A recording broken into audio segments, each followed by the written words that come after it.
قالوا بيكان باگو پروژه اسلام رادیکال جه ناوا سوریه ده هیاما چند مها دورا را کرن قالوا انویساننا دستور پشتی دانینا پروژه یان و لسته که انویساننا و دستوره؟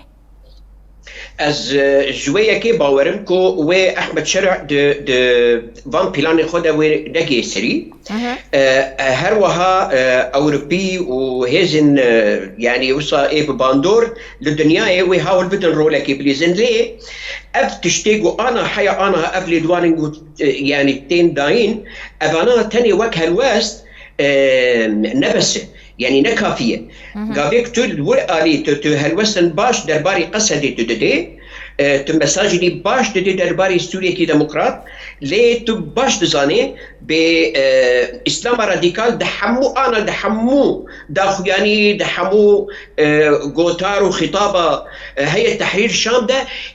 أبقى صار هاتي دا مزراندن يك وشا يك قوتني ديمقراطية تيدا نهاتية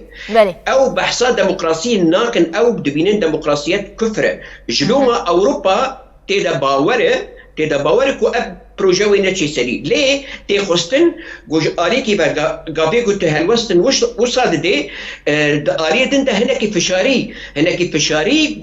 وسينورداين جبو تركيا ودربازبونا وي خاكا سوري جبو أب إيريشينكو هر تم لسر هريما ما تشي دبن إما إيبي ويست أو أزديبي نبزمان أم خودي بروجنا ريفابريا خسر قالك فدكاري داي قصدي قالك فدكاري داي يباجي وحمو هزيمة وهريمي بحمو بيكاتين خوا حيا أنا ها بروجي كي نمونية البيش حمو دنياي كو أب نمونة نتنج بو روجافاي كردستاني نتنج بو باكو روجلاتي سوري أو نمونة كي كو كاربي ببي چارسري جبو حمو سوري